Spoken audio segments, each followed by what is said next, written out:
അപ്പോൾ നമ്മളിട്ടുള്ള മിഷീന് ഇത് രണ്ടെണ്ണമാണ് വരിക. നമ്മൾ ഈ കൈ കുറച്ച് പിടി കൂടുതലുള്ള എന്ത് വേണമെങ്കിൽ ആദ്യം എടുക്കുക. മനസ്സിലാക്കി കളിക്കാം. എത്ര കാണിച്ചു തരുള്ളൂ. ഇതാ ഇങ്ങനെ ചുറ്റി പിടിക്കുക. പിന്നെ അത്ത് കൂടെ എടുക്കുക. ഇതാ ഇതിങ്ങനെ വെക്കുക. ഇത് ചെറിയ പിടിയല്ലേ, ഇതിൻ്റെ മുകളിലോട്ട് സോപ്പാണ്. ഇതിൻ്റെ മുകളിലേക്ക് വെച്ചിട്ട് ഇതേപോലെ തന്നെ ഇതിങ്ങനെ എടുക്കുക. ഇങ്ങനെ അത്ത് കൂടെ ഇടുക. ഇതാ ഇനി എന്ത് വേണം കഴിഞ്ഞാൽ ഇതിവിടെ ലോക്കാക്കുക.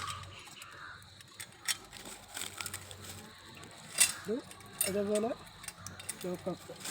അതിന് ശേഷം ഇത് കുറച്ച് മുകളിലോട്ട് വെക്കുക. എന്നിട്ട് എന്ത് വേണം ചെയ്യുക, ഈ കാല് ഇതിൽ വയ്ക്കുക. പിന്നെ ഈ ഇരട്ട കാല് വെച്ച് ഇതിലും വെക്കുക. ഇനി എന്ത് വേണം ചെയ്യുക, സിമ്പിൾ പരിപാടിയാണ്. ഇതിങ്ങനെ വെക്കുക. ഇത് പൊന്തിക്കുക, ഇങ്ങനെ വെക്കുക. പിന്നെ ഇനി വേറെ കാര്യം ശ്രദ്ധിക്കേണ്ടത്, പഠിക്കുന്നവരാണെങ്കിൽ ഒരു 4 അടി മാത്രം കയറി പഠിക്കുക. ആദ്യമായിട്ട് പഠിക്കുന്നവരാണെങ്കിൽ അങ്ങനെ തന്നെ ഈ കാലാദ്യം ഇങ്ങനെ താഴേക്ക് വെക്കുക.